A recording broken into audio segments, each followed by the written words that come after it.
Okay, everybody, thank you very much indeed for joining us today for this situational briefing about the crisis that has embroiled the state of Israel surrounding the issue of judicial reform.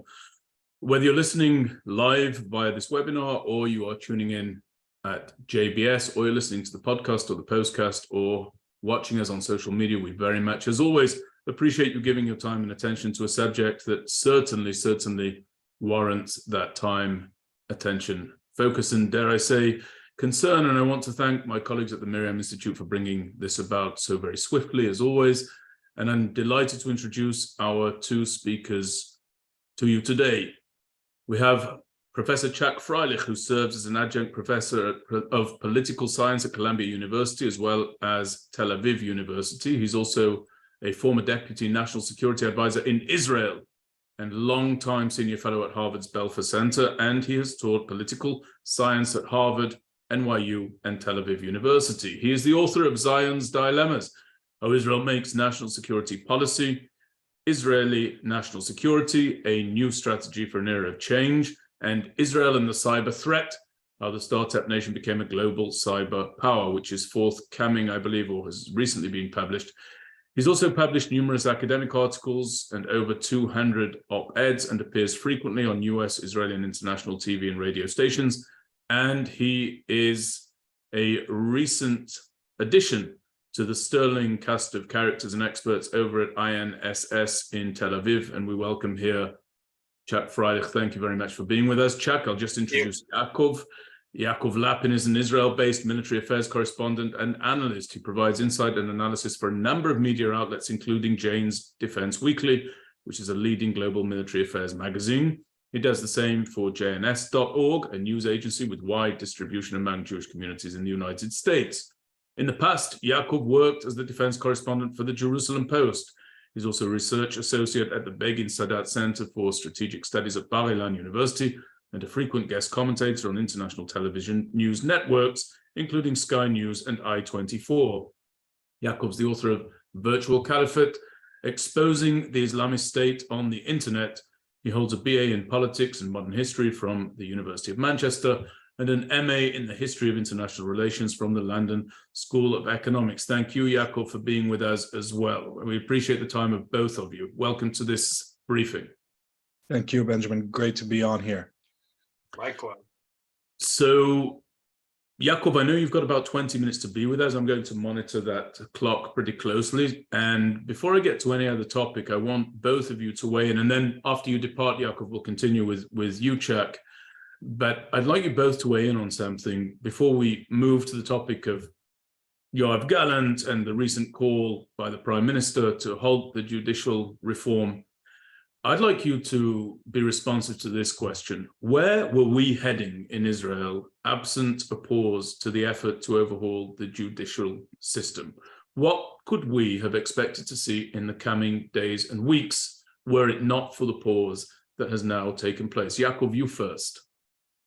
So I think we were heading into multiple crises that were happening and unfolding simultaneously.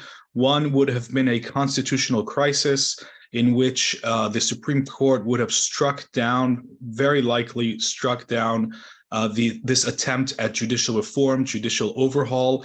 And then we would have reached the unprecedented situation in which state bodies, whether it's the IDF, the Shin Bet, the Domestic Intelligence Agency, the Israel Police, the Diplomatic Corps, the Civil Service, you name it, they would have had to choose between obeying the Supreme Court and the government. That would have led to chaos. I believe most of those institutions would have listened to the Supreme Court and not the government in that scenario. And the separate crisis would have been playing out on the streets. We got a hint of that tonight.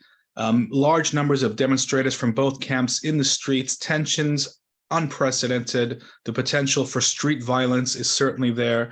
And both of these things would have been careening down towards the cliff edge at the same time, and the domestic paralysis, chaos crisis would have been simply horrific. Chuck, your prognosis, and do you agree that the Supreme Court would have struck down these bills? And can you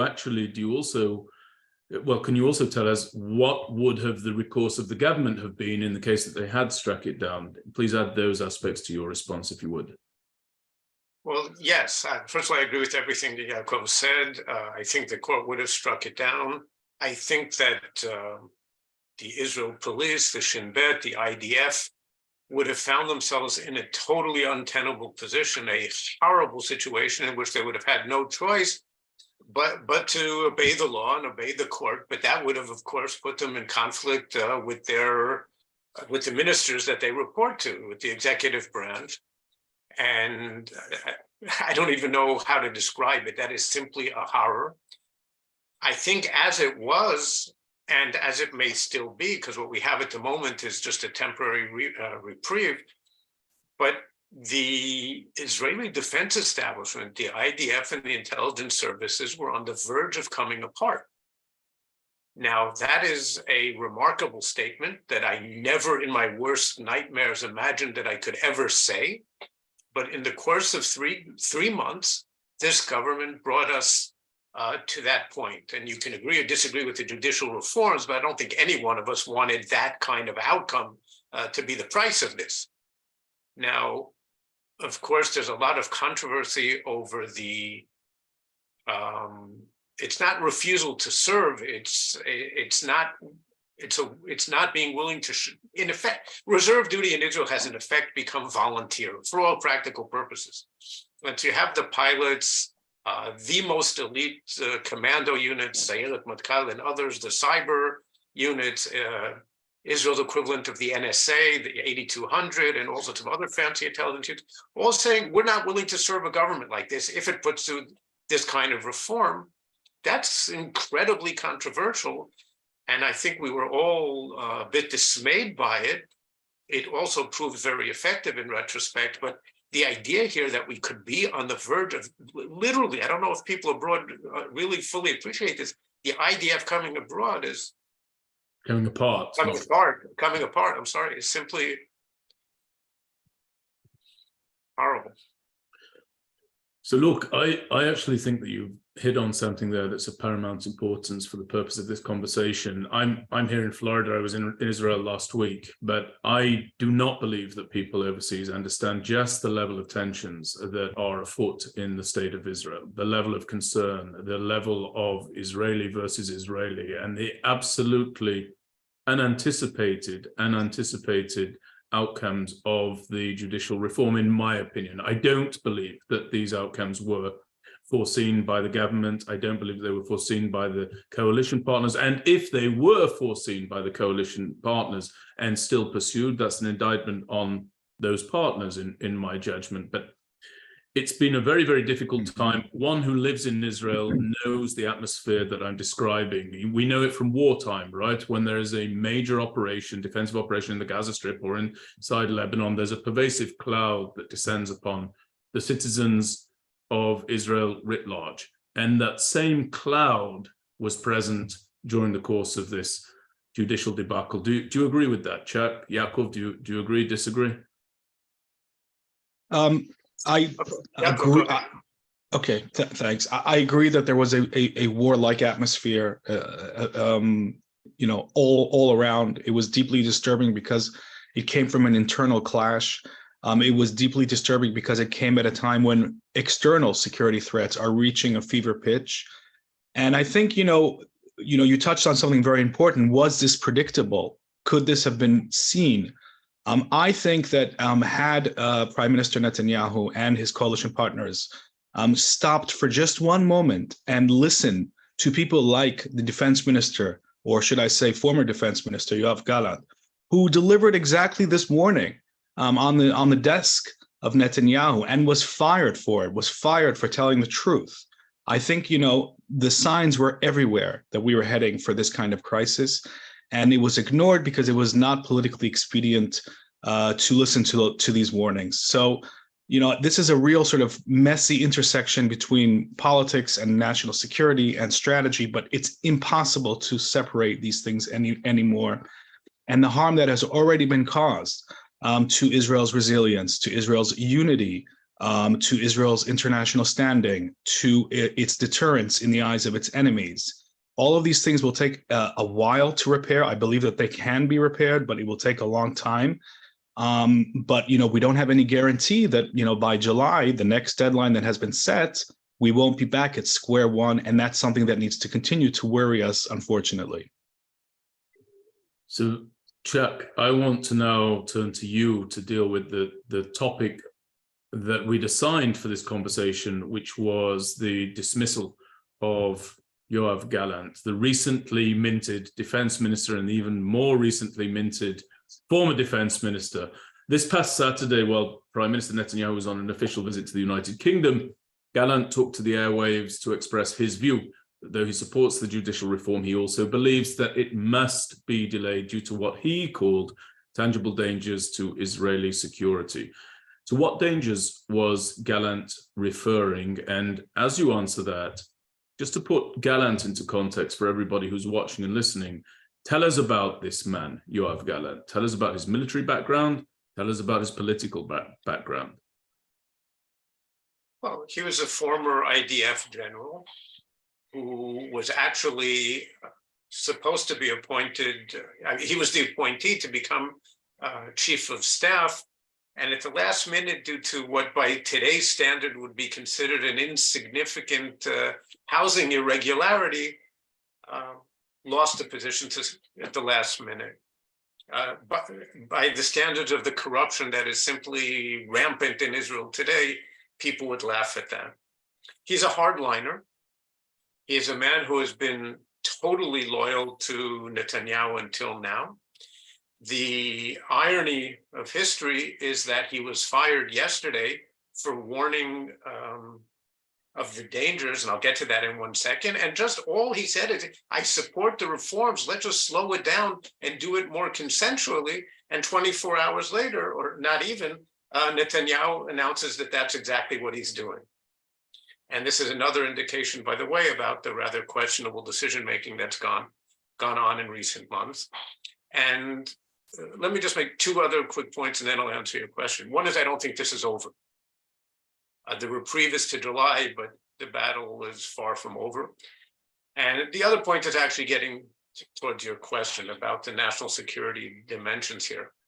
Look, if I was sitting in Tehran today, or I imagine an imaginary conversation between the head of the IRGC, the Iranian Revolutionary Guards, and the supreme leader, and I imagine he's saying to him, hey, you know something? Why should we waste all these billions we've been pouring into the nuclear program and into Hezbollah and into all sorts of other things? We can sit back, let the Zionists destroy themselves. They're doing it far more effectively than we could ever do. Yeah, sorry, after you, Chuck.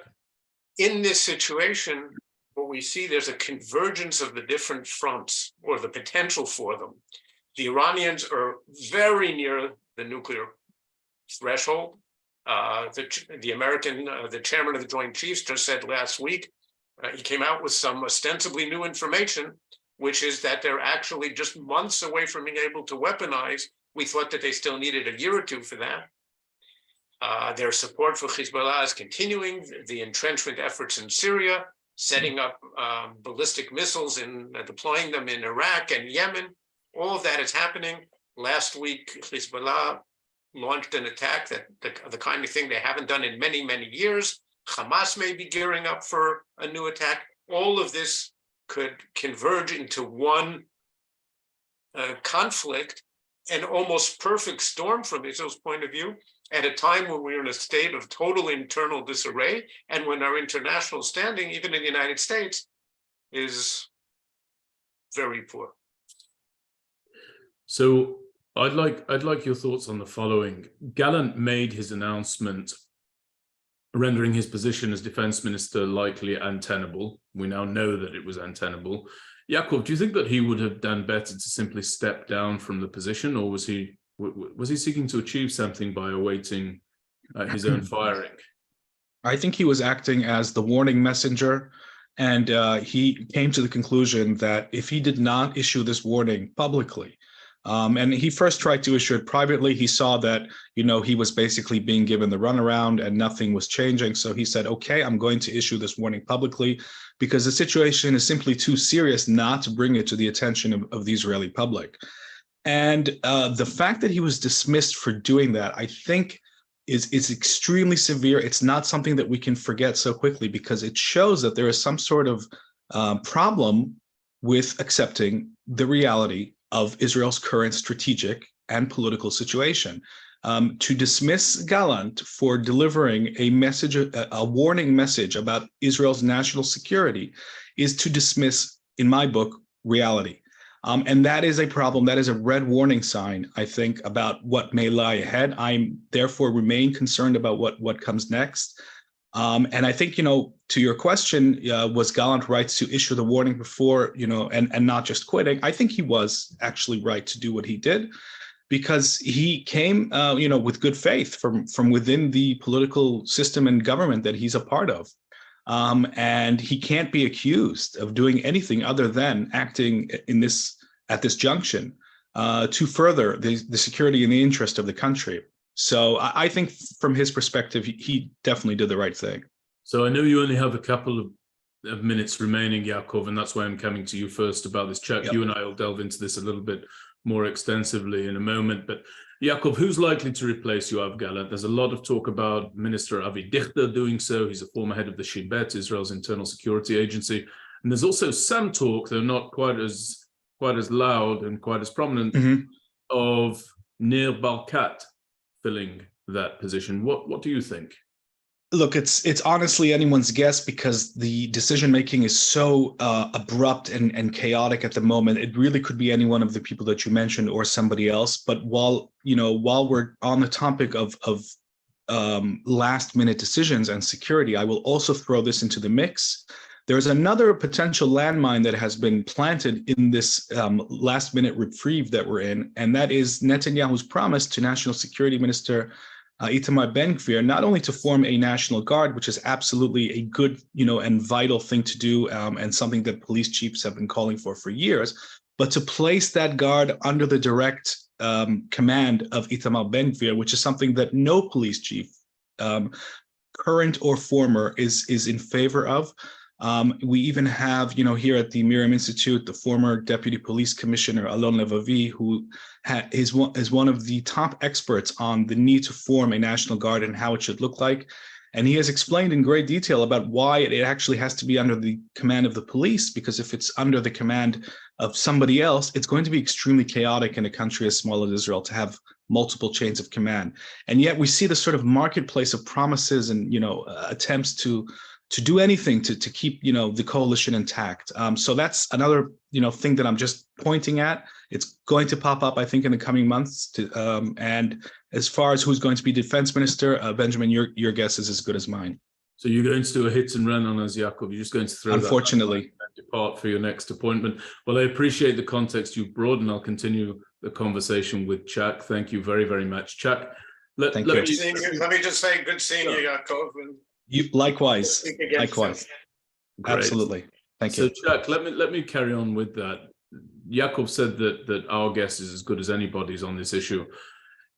One would think that Avi Dichter under normal circumstances would be an appropriate, qualified Minister of Defense, but he seems to have been neutered somewhat, and I'm concerned about a loyalist taking that position. Where would you place Dichter in terms of his suitability for the ministry? Whereas on the other hand, we've had Nir Barkat, somebody else who's being spoken about in terms of the position of Minister of Defense, doesn't have Dichter's storied security background by any stretch, but he was a little bit more outspoken in the context of the judicial reform, warning of the fact that while he backed the reform, if the Supreme Court were to strike it down, he would side with that decision, the decision of the court.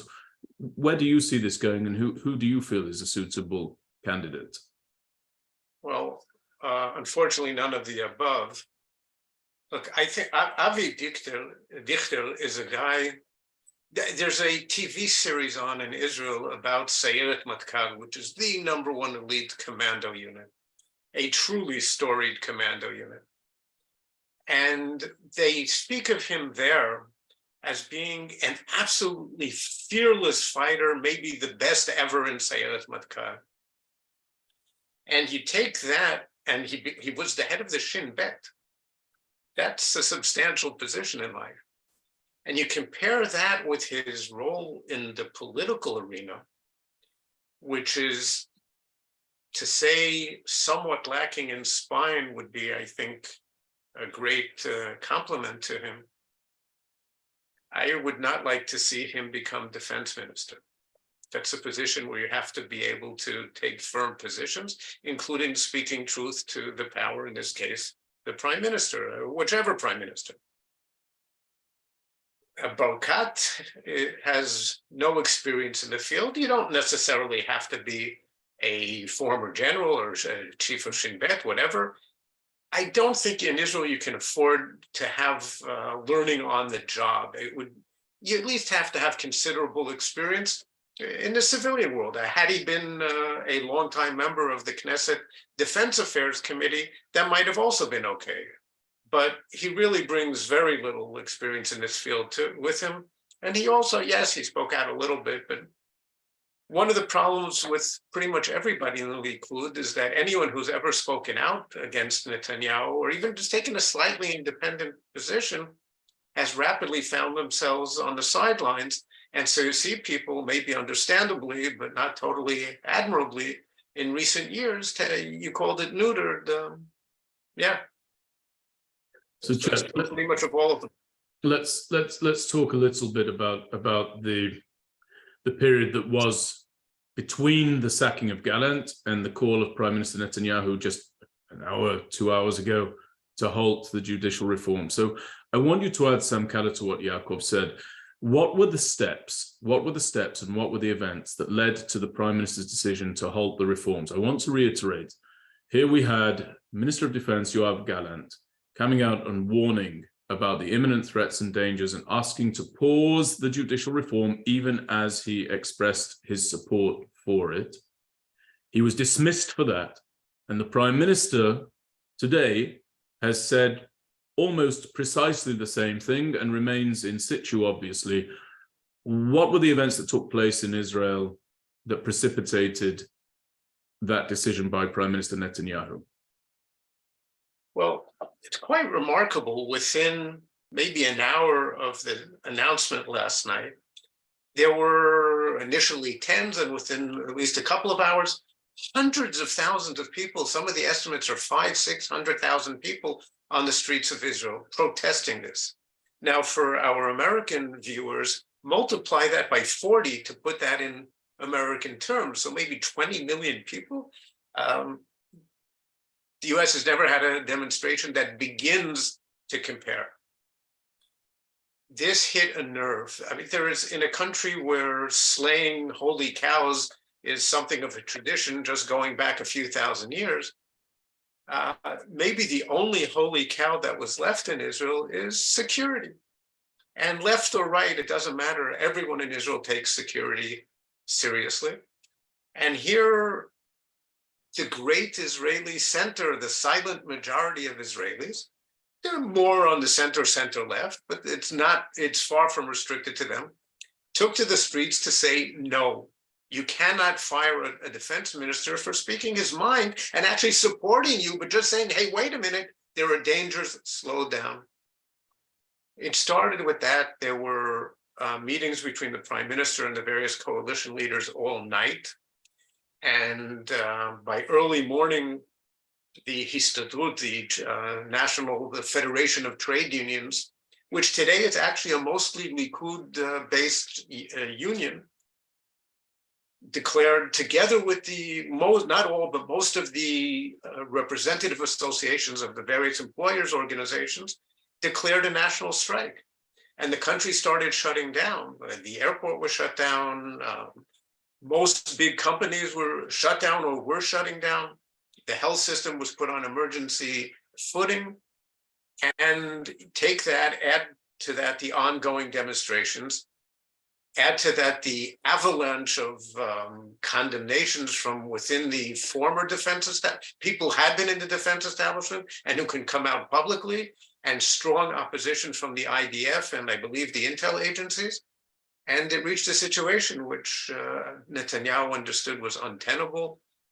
He managed to get Yariv Levin, the Minister of Justice, the primary proponent of these changes, to agree to back off or to postpone things. He reached a deal that Yaakov was talking about with Itamar Ben-Gvir, where he also agreed to back off from his threat to leave the coalition in exchange for getting his own private police force, the so-called National Guard.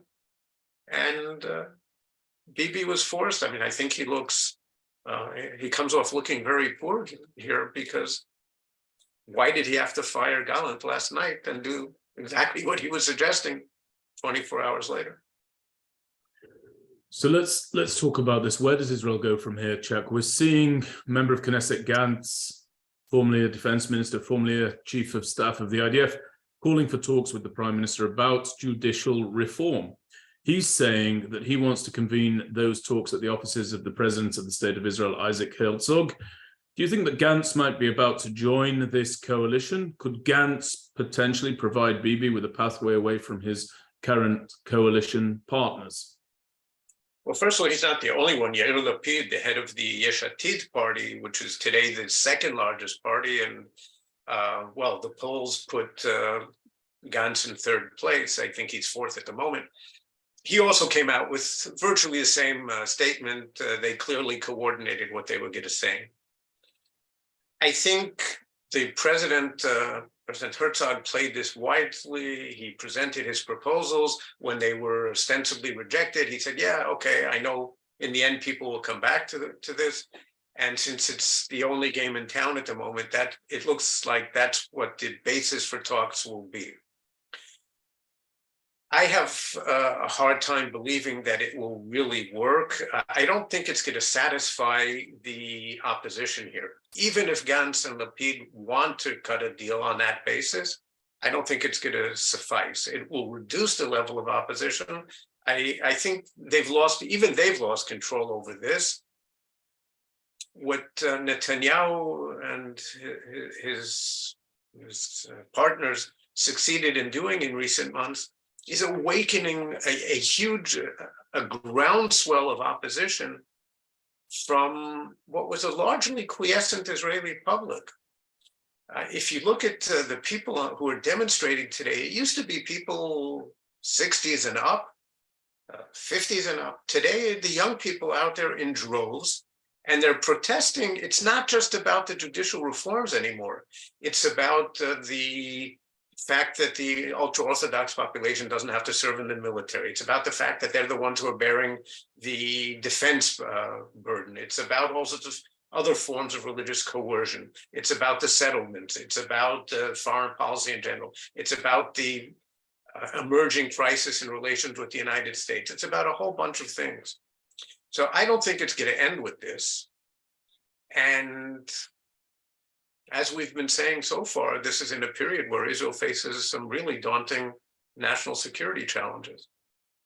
Now, to my question about Gantz's role within the coalition. So yes, Yair Lapid has come out and made a very similar statement, but I don't think there's any consideration that Yair Lapid will join this coalition. There is ongoing consideration that Benny Gantz may do exactly that. And if he did exactly that, he might be the remedy to some of the challenges that Prime Minister Netanyahu is facing from his right flank, namely the demand for a National Guard beneath the direct command of Itamar Ben-Gvir, namely the continuing outspoken nature of statements coming from Minister Bezalel Smotrich astride the world, well, not astride the world stage, but in fora overseas, let's put it like that. And also Bezalel Smotrich's junior ministership over the administration in Judea and Samaria, civil administration in Judea and Samaria. So do you think that there is a potential for Gantz to join and put his shoulders to the wheel, or almost plug in where others have played to this point? Or do you think that now that the reform has been paused, there's less impetus for Gantz to come to the rescue? Gantz is an interesting guy. I mean, he really and sincerely tries to put the national interest above everything else. And that's why he joined an earlier iteration of one of the Netanyahu governments, even though it was clear that it cost him at the time very, very severely with a significant part of his political base. If he does so again, it will cost him once again, and it's going to unleash fury in that camp, which it won't be easy for him to get by. But he, Gadi Eisenkot, Gideon Sa'ar, the other leaders of his party are the kind of people who might do that out of a sense of national responsibility. I think they're overlooking, if they do so, they will be overlooking a couple of factors. So first of all, what's really motivating this whole thing, let's not forget, it's not a sincere desire to improve the legal system, which until 3 months ago, most people in the world thought was really one of the finer judicial systems in the world. And like any governmental or other system, of course, the improvements could be made. What's motivating this is that Netanyahu doesn't want to go to jail. And on a personal level, I, of course, sympathize with him. And on any other level, I deplore what he's been doing totally. That's what it's about. Now, is he going to back off from a sufficient number of the proposed reforms so that that danger is still there? What about the law that was just passed on Thursday, which says that he, in effect, bars the Supreme Court from calling him, deciding that he's unfit for office? That is something which is going to be challenged in the court, and we'll see what happens with that. You know, He's also going to be charged now. I mean, there's a charge that he's in contempt of the court. We'll see how that's resolved. Yeah, but my view on this is not that Netanyahu is doing this just to present a different perspective. I don't believe that it's fair or proven or substantiated to say that Netanyahu is pushing forward judicial reform because he wants to avoid jail time. The man is entitled to his day in court. I will also tell you that I do not think that it's wise for people to prejudge the outcome of a trial. I always think there's an irony. Chuck, I'm not directing this comment to you, but there's this odd irony that I sense whereby people who say we must leave the judicial system absolutely untampered with, absolutely as it is, but we are also able to prejudge the outcome of a trial. Either the system works or it doesn't work. The man can have his day in court. And we do not know what the outcome of that will be. What I say is that he, because he is under indictment, because he has these legal complications and challenges, he simply is not the man to steward through judicial reform. He isn't, unfortunately, whiter than white. There is doubt cast upon the cleanliness level of his hands. And I think that that's actually played a central part in the uproar that has eventuated from this judicial reform. I really do believe that that's a big part of what has discomforted so many Israelis. And it's not just Israelis on the left, and it's not just Israelis on the center, and it's not just Israelis on the right. They come from all of those flanks. And part of the reason that they are uncomfortable with this is that there is a prime minister under indictment. So I just want to present that different viewpoint. I don't say it's because he's under indictment that he's seeking the judicial reform. I say because he's under indictment, he is unsuitable to steward through judicial reform, which is very, very different. And I hope that distinction's made and is clear. Now, what are the chances of Netanyahu? Let me just say, I mean, I couldn't agree more that the man is entitled to his day in court, and he is innocent until proven guilty. And if the court declares him innocent, then all power to him. He was, if that was the case, then he was the victim of political crucifixion. But I believe that his behavior indicates that he doesn't expect that outcome. So let's talk a little bit about the durability and the survivability of his coalition right now. So Yaakov Lappin, who is the Justice Minister, has said on several occasions, according to reports, that in the event that this is paused, he will resign from his position as Justice Minister. We have heard that Itamar Ben-Gvir was ready to resign, but did a deal wherein he would get this direct command over something that is akin to the US National Guard. There are very, very, very real tensions within that coalition. What are its chances of survival, in your opinion? Well, first of all, I'm not totally impressed by Israeli ministers threatening that they will resign if X happens. The fact is, here in this case, we had two threats. Levin has been saying to anyone who had listened for the last few months that if the process stops, he will resign and he'll bring the coalition down if necessary. And Ben-Gvir was saying similar things, and Israeli politics being what they are, it worked out differently. I think that by backing off today, Netanyahu bought himself another few months' time. As I was saying, I don't think that this battle is over completely. Ben-Gvir and Smotrich may decide at some point, it'll depend on the polls, but they may decide at some point, and that may not be far off. I must say, until a couple of months ago, I thought this was maybe 3 years off, but now it may not be more than a couple of few months. They may decide that it's to their electoral advantage to run against the government, to say that this isn't the full right-wing government that it's been proclaimed to be, and so they have to come out in opposition because they're representing the true and pure form of policy here. That could happen. We could see the emergence of opposition to Netanyahu from within the Likud. The history of the Likud is such that I don't know what the chances of that are happening, but we're generally in totally uncharted territory when it comes to Israeli politics today. If we see Benny Gantz enter into a conversation, a dialogue with Prime Minister Netanyahu, or a trialogue with Prime Minister Netanyahu, Benny Gantz, and Yair Lapid, why does this conversation need to take place under the auspices of the President of the State of Israel? Why can this not be thrashed out in the Knesset? There seems to be a limit to the Knesset's ability to take on serious and substantive and consequential debate. I'd like you to talk us through some of those limitations and when it was that those emerged. That's a tough question. I mean, first of all, the simple answer is there's absolutely no reason for this to have to be under the president, and it should be in the Knesset. Okay. But the president is, yes, he's a figurehead, but he is still a somewhat revered figurehead to the extent that anyone in Israel today has any real prestige. It's still the president, and he can be a unifying force, and Herzog has played that role effectively. He hasn't totally alienated either side. So if you want a relatively neutral location to hold the talks, his auspices are a good place to do it. And of course, this should be threshed out in the Knesset. That is our legislature. But the Knesset was never a very effective legislature in its heyday. And in recent decades, it's become so polarized. It's really very hard to have substantive debate. It's hard to have polite debate.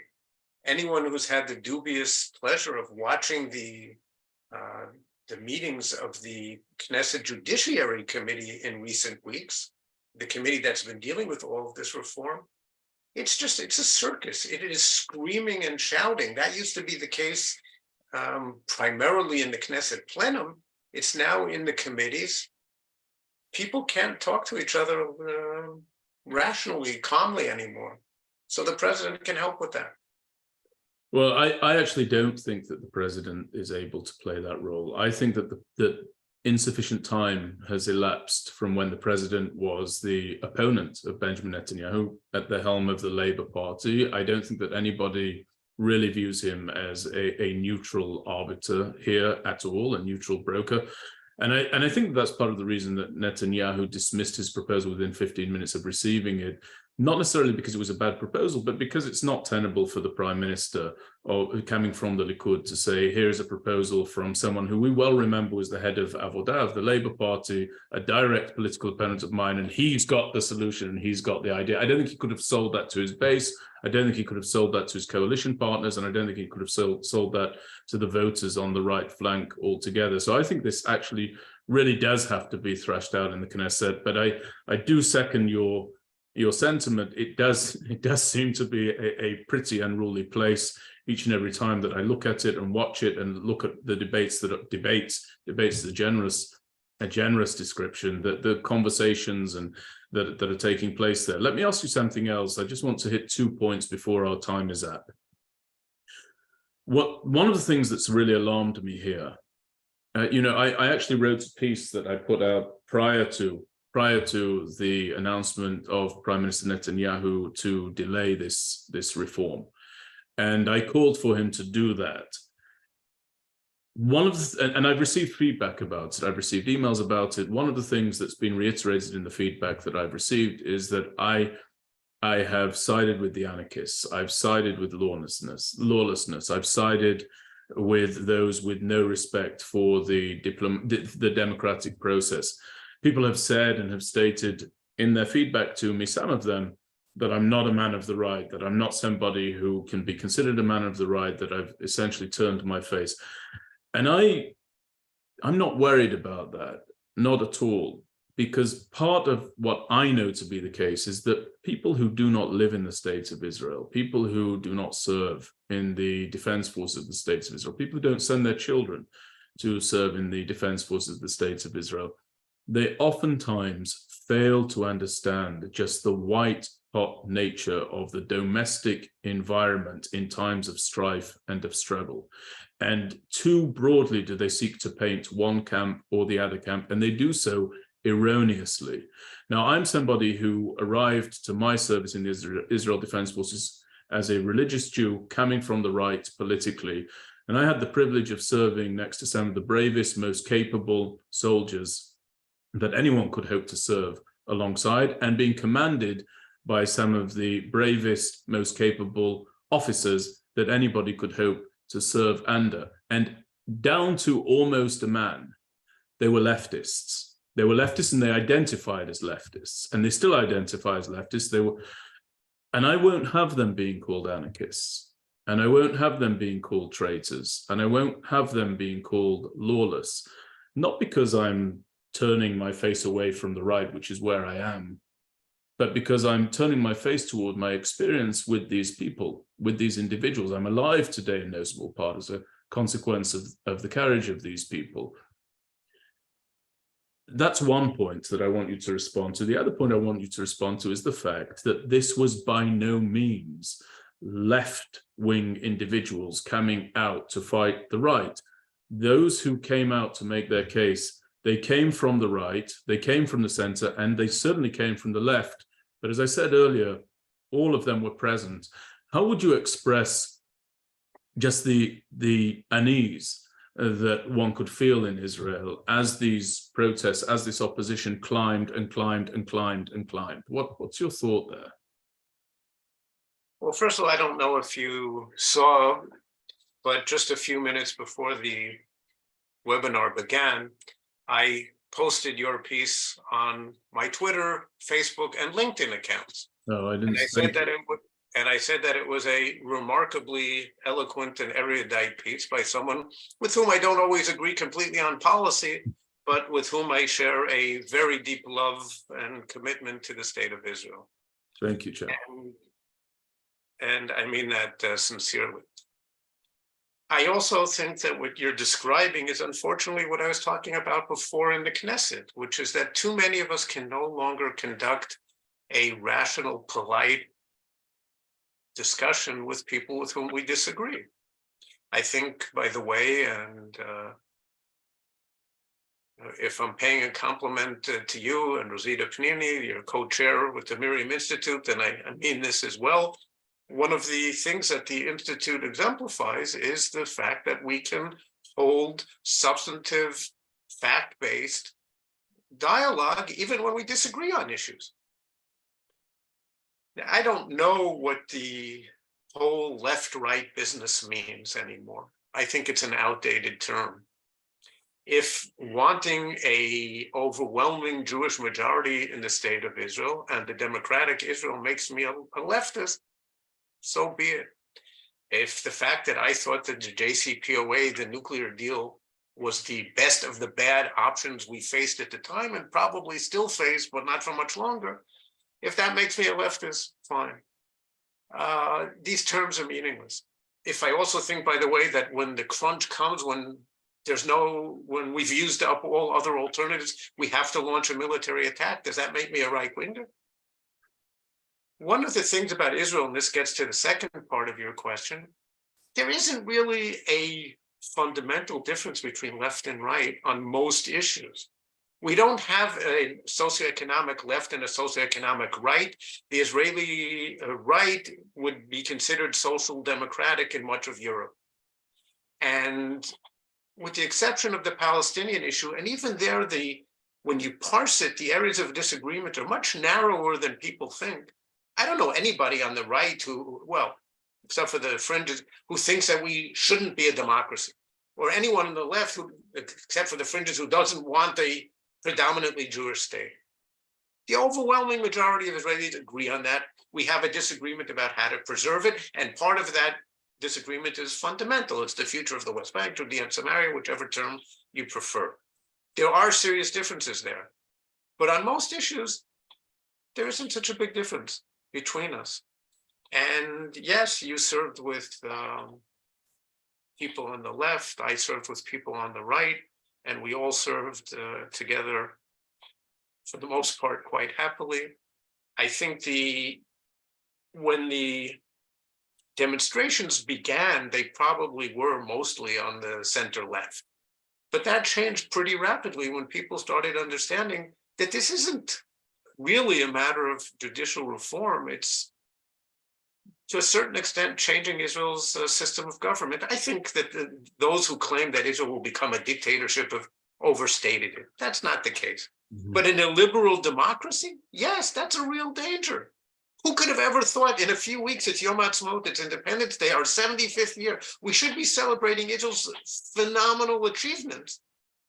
And instead we may be becoming an illiberal democracy? This is unacceptable. Well, Chuck, I want to finish with one question. I want you to help us to understand the nature of this National Guard that is springing up. It's a very, very important aspect of the public discourse in Israel today. It seems to have been the issue that preserved the coalition, if reports are to be relied upon and to be judged as correct. Itamar Ben-Gvir, who is Minister of Interior Security, was Minister of National Security. He was announcing the fact that he was ready to depart the coalition, to bolt the coalition. What pacified him was the presentation of direct command over the non-existent but emerging, seems, National Guard in the state of Israel. Tell us why the state of Israel is talking about having a National Guard now, and tell us what its duties will be. Well, first of all, to be honest with you, I'm not entirely sure why we're talking about it. If there was a desire to bolster the so-called border police, the paramilitary police force affiliated with the Israel police, and the vast majority of the personnel are actually conscripts in the IDF who are seconded to the border police. If there was a desire to build them up or to build up their reserve capability, well, there was a formal decision to set up that form of a National Guard already a year or so ago under the Bennett government. And if that's the case, then that's fine. There is a need for that.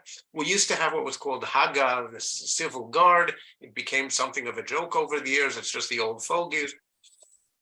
There is a need for that for domestic security reasons, for counterterrorism, and for just counter-criminal purposes.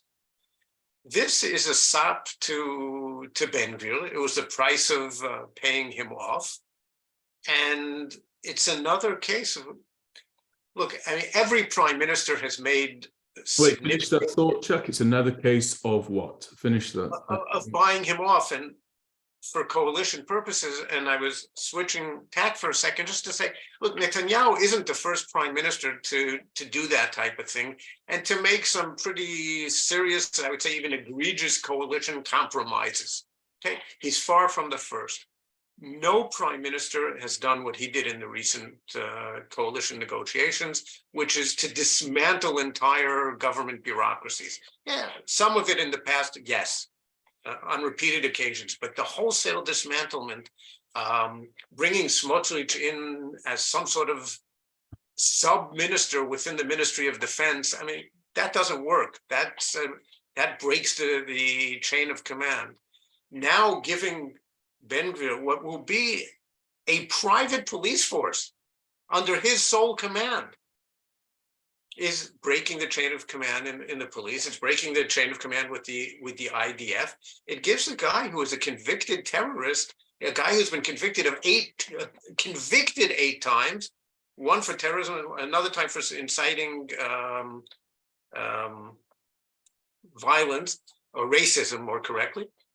He's been charged 50 times. They only got him only 8 times. This guy is now going to be in charge of a second police force, and he's in whatever one's views on the future of West Bank, Judea, Samaria. He's a hardliner on this. We know that he is a guy who made his political career through repeated provocations that got him a lot of press, and he's been doing a lot of that since becoming a minister. He hasn't grown in office. He's been continuing. This could set off a war with this guy. So, Chuck, I just want to add one final point, and you can feel free to come back on it if you like. I think that there is blame to go around for the upheaval that we've seen in Israel. I think that the coalition failed to anticipate the uproar that would come from the streets. I should mention this uproar was not under the guidance of the political opposition to the coalition. This came very much from the grassroots. I think that the coalition failed to anticipate that, failed to watch it intensify, and failed to respond in an appropriate fashion. But I also feel very, very strongly that the parties that sit now in opposition, they have to bear some of the responsibility here. They have to bear some of the responsibility here. The fact that a centrist party, one that markets itself as a centrist party, such as that under the auspice of Benny Gantz, the fact that a center-left party such as Yair Lapid, the fact that a leftist party such as Avodah, or the Labour Party, the fact that all of these parties have decided to boycott any constellation wherein they would sit with Prime Minister Netanyahu, despite the fact that he got a thumping majority when it came to the last elections.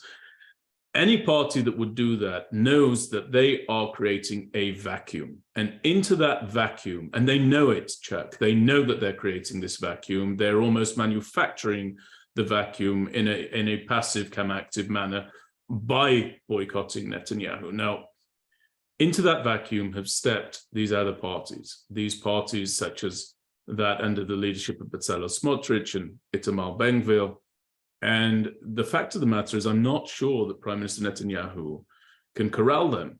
I'm not sure that he can. I actually believed that he could at the beginning. I'm not convinced that he can do so now. What do you say to these parties who at all costs have said that they will not partner with Benjamin Netanyahu, but then they sound the alarm when what they knew was going to happen goes ahead and happens? What of these parties? What of Yair Lapid? What of Benny Gantz? What of Merav Michaeli? Well, there are a dozen parties in the Knesset, and to be frank, I'm not agog about any of them. So that's not the issue. Let me just take issue with one point. You said a thumping majority. I don't believe there was a thumping majority. As a matter of fact, the pro-Bibi coalition or the pro-Bibi parties had a majority of 30,000 votes. That was it. That's about a half a Knesset seat. And because of, it doesn't matter the way the Israeli political system works, it was magnified from a tiny victory into a 64-seat majority. It's a little bit like in the US, how you can win the popular vote and lose the electoral college vote. It's just a matter of the electoral system, the way it works. So I don't think there was a thumping majority.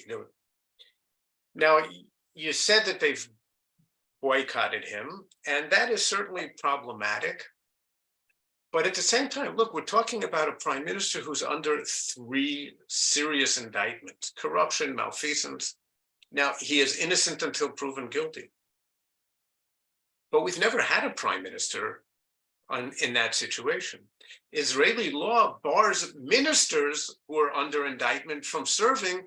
There was just a gap in the legislation because nobody ever imagined there could be a prime minister. So they didn't say prime minister as well. And Netanyahu has taken advantage of this loophole to stay in power. And I think he has managed to create a situation There's a lot of precedent for this with the American Supreme Court. I imagine the same is true in Britain. When you reach moments of constitutional crisis, the court sort of runs away from things and doesn't make the kind of earth-shaking decision that could really cause a national crisis. So they didn't bar him from staying in office. Just by the way, those who call for judicial reform because this is such a horrible interventionist court might remember that just, I forget how many months ago, the court voted 11-1 that a prime minister under indictment can remain in office. And just today, they said that he can still remain in office. So, I mean, there's also, by the way, a lot of cherry picking here, selective memory. I think that they are right to boycott him because he won the elections fair and square. He won legitimately. This isn't a stolen election like Trump alleged in the US. But I think he has since proven that he sits atop an illegitimate government. He's under indictment. Ben-Gvir, I already said, has been charged and convicted, and Smotrich was almost charged and convicted, or at least charged, and Deri sat in jail, and he was going to bring him back, and there are others under indictment. And the way they've managed the country, forget all that, the way they've managed the country in the last let's remember where we were 3 months ago. The Israeli economy was booming. No one in the world, or at least people of goodwill, had doubts that Israel was a vibrant democracy. There was criticism of our policy in the territories, but in Israel itself, a vibrant democracy. Okay, we were going to celebrate our 75th anniversary from a position of security and strength, such as we've never had in our history. That doesn't mean there aren't serious problems, but we are stronger than ever in our history. And where we are today, the economy is nosediving. The defense establishment is coming apart. There is serious doubt in the world whether we're a democracy. I mean, in 3 months, this isn't judicial reform. This is a wrecking ball. I think you're right that he can't corral them at this point, or he may not be able to. And even if they want to be corralled, I'm not sure that the public will let them at this point. And so the next few months are going to continue to be a period of great challenge. So Chuck, I know I said my last question was my last question, but this really is my final question for you. I'm going to go ahead and say that you're not where I am on the political spectrum. I might say that you're center left. You might say you're not. I give you the freedom to define where you are if you want to define where you are. But what would you like to see this Israeli government and Israeli government focused on now that this hopefully is going to be tamped down, this debacle over judicial reform? Where do you want us to be plying our talents? Well, I'll be very frank, and if this makes me a traitorous anarchist and various other epithets that have been thrown at people who disagree with the government, again, so be it. I hope this government can be brought down. Okay, as soon as possible. Because it is, I believe, it is a legitimately elected, illegitimate government, which is trying to lead us in the direction, not of dictatorship, but of illiberal democracy. And there are people there of an authoritarian bent. I don't want to use the term fascist, but let's say an authoritarian bent. I think they have proven their total lack of competence to lead the country. I think Mr. Netanyahu is a man of great accomplishment in his past, but he has been in power for too long. And we all know the famous saying about power and absolute power. I think he has lost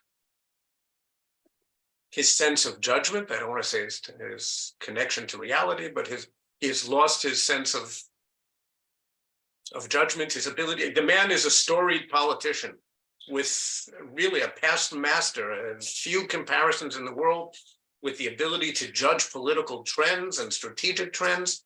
He doesn't seem to be doing it very successfully lately, just the opposite.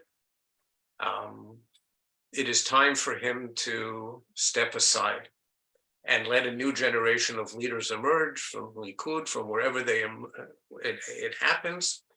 There are a whole number of potential future leaders in Likud. And look, I think Israel has been, maybe this is the most important point.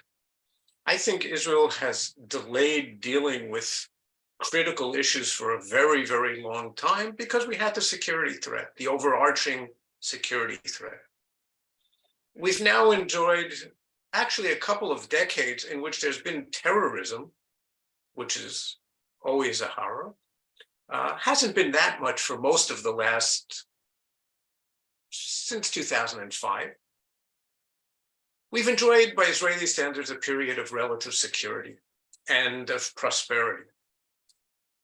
And now we're finally beginning to deal with some of the issues. In the last election since 2015, I think it's 6 rounds now, I think, since then, the Palestinian issue didn't even exist. Now, whatever your perspective on the issue is, right, left, so-called, is it a critical issue to our future? We're not even talking about it? What about synagogue and state relations? Okay, we're heading in a direction of greater religiosity. Okay, some will say theocracy. There is certainly growing violation of what much of the population views as their civil rights, as an impingement of the religious establishment on their freedom in a variety of areas. We have to deal with these issues. I think they've come to a head now. And I hope we don't waste a good crisis. Well, for my part, Chuck, I'd like to see an Israeli government that reverts to the priority set by Prime Minister Netanyahu when he returns to this position, regardless of which government that is. I'd like to see Iran's nuclear ambitions curbed by whatever means is necessary to do that.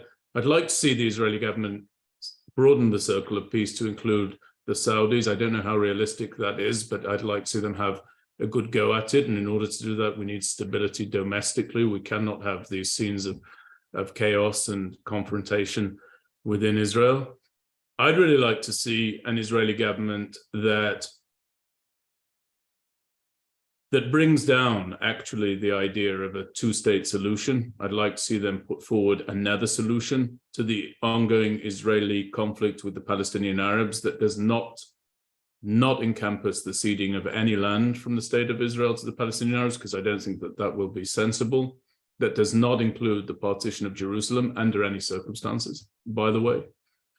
And I'd like to see our ingenuity conjure with that prospect, because I believe that it's a ticking time bomb, not a demographic threat. I just think that this is a policy issue that is repeatedly being swept under the carpet. And I think that we need strong leadership that says the solutions we've pursued thus far, they haven't worked, they're not going to work, in my judgment. Let's pursue other ideas, other avenues to resolve the Israel-Palestinian conflict. And I'd like to see an Israeli government that is capable of speaking to its opponents with respect, with hadar, with the splendor that was the bedrock of the Likud party, but actually should be the bedrock of how we all interact with one another. Menachem Begin used to speak about the importance of a Jew conducting him or herself with hadar, with dignity, with uprightness, with an understanding of one another. And I remember, I'll just conclude this. I remember reading of the events on the Alta Lena when they were coming ashore. David Ben-Gurion ordered the firing towards the gunfire towards that ship, and Menachem Begin spoke about the importance of Jew not fighting Jew. And somehow we need to come back to that. Somehow we need to return to that. It cannot be that our enemy is our brother and our brother is our enemy.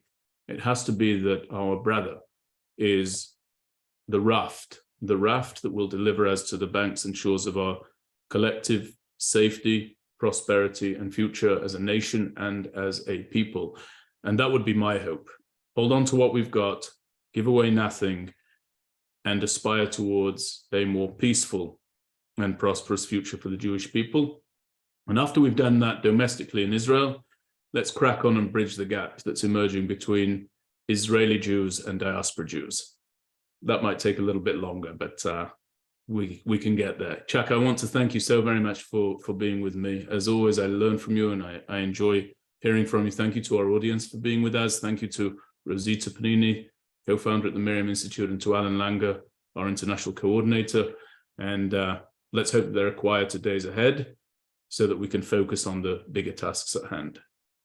So first of all, let me just say amen to almost everything you just said, and wish a Chag Sameach to our viewers, to yourself, to Rosita and Alan, and hopefully we'll have somewhat more optimistic briefings in the future.